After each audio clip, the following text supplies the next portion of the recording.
मेरे अति प्रियो, यीशु मसीह के नाम से अभिवादन करता हूँ। जापान की राजधानी टोक्यो शहर से आज मैं वचन को प्रचार कर रहा हूँ। मैं आनंदित हूँ। एक सुंदर शहर है। इस टोक्यो शहर महाविशाल शहर, इसको देख के मैं बहुत ही आश्चर्य हो गया। चारों तरफ में यदि आप देखेंगे तो बहुत ही सुंदर जगह है। लेकिन आज प्रभु क्या आपसे कहने के लिए चाहते हैं? भजन 16 अध्याय की 8वें वचन में, यहोवा मेरे दाहिने हाथ रहता है, मैं कभी न डगमगाऊंगा। ये दाऊद नामक भक्त का अनुभव है। ये अनुभव आपका भी अनुभव होना चाहिए। आपका जीवन में आज कुछ ऐसे मुसीबतें आया है, आपका परिवार में ऐसे मुसीबतें हैं, आपका काम में ऐसे का तकलीफ है, आपके सेवा में, आपके बच्चों के जीवन में ऐसा कुछ हालत आ गया, इसलिए कुछ डगमगाने की स्थिति में आप आ गए हैं।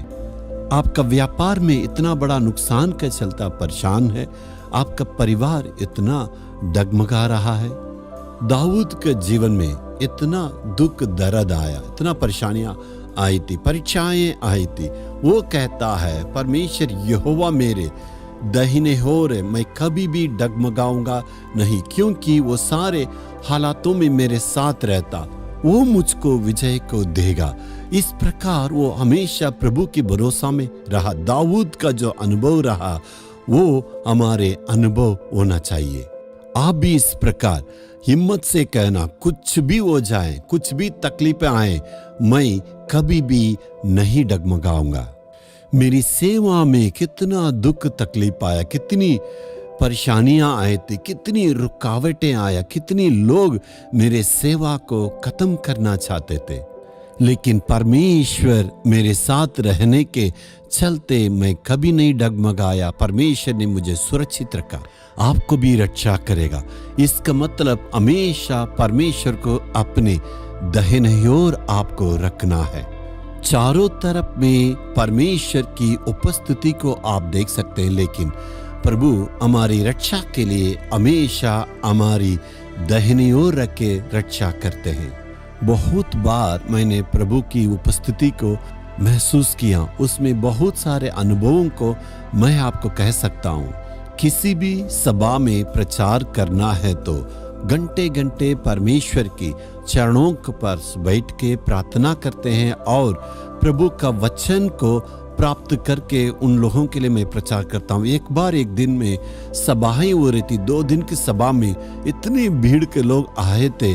आखिरी दिन की सभा में बहुत सारे भीड़ आने के उम्मीद था, इसलिए मैं परमेश्वर से उस वचन को मांगने के लिए मैं प्रार्थना कर रहा था। प्रभु ने कहा था, मैं तुम्हारे संग रहूंगा और जैसे मैं कहता वैसे कहो, ऐसे प्रभु मुझे आदेश दिया था। मेरे दिल में इतना आनंदित हुआ, मैं प्रभु की आज्ञा मान के वहां पर चला गया। मैं मंच पर चला गया था, मेरे साथ बहुत सारे सेवक लोग मंच पर बैठे हुए थे, वहां पर भजन गा रहे थे। आखिरी भजन गा के मैं प्रचार के लिए तैयार कर रहा था। मैं आंखें बंद करके प्रार्थना करके देखा था, प्रभु की उपस्थिति को मैंने ना पाया, क्योंकि वहां पर चारों तरफ देखा था, अकेलेपन को महसूस किया। मैं कैसे प्रचार कर सकता हूँ? हे प्रभु, अभी तो गीत गा के प्रचार करने के लिए लोग ने सूचना भी दे दिया है। मैं इधर उधर देख रहा था, प्रभु तेरे सामर्थ्य को देखना है, मैं तेरे उपस्थिति को देख नहीं पा रहा हूँ। ऐसे मैं अफसोस के साथ जब प्रार्थना कर रहा था, तब परमेश्वर ने मुझसे बातें किया। देखो, तुम क्यों संदेह किया, इधर उधर क्यों देख रहे, आंखें खोल के इधर देखो, ऐसे प्रभु ने मुझसे कहा था। जब उस फुल पिट को, जब मैं प्रचार करने के फुल पिट को देखा था, वहां पर दाहिने ओर यीशु मसीह खड़ा है। मैंने उनको वहां देखा। प्रभु ने कहा, डरना नहीं, मैं आज तुम्हारे संग रहूंगा, मैं तुम्हें इस्तेमाल करूंगा। मन में बहुत हिम्मत आया, शेर के समान एक बल को महसूस किया। उस दिन की सेवा को मैंने पूरा किया। डगमगाने की जैसे परिस्थितियां जरूर आएगा।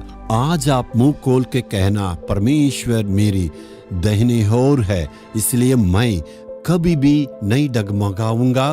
प्रभु मेरे साथ रहता है, मैं कभी भी नहीं डरूंगा। यदि विश्वास से कहेंगे तो जरूर अद्भुत काम होगा। हे परमेश्वर, तूने कहा, हे प्रभु तू मेरे दाहिने ओर रहता है, मैं विश्वास करता हूँ, मैं कभी भी नहीं डगमगाऊंगा, तू मेरे साथ रहता है। यीशु के नाम में आमीन आमीन।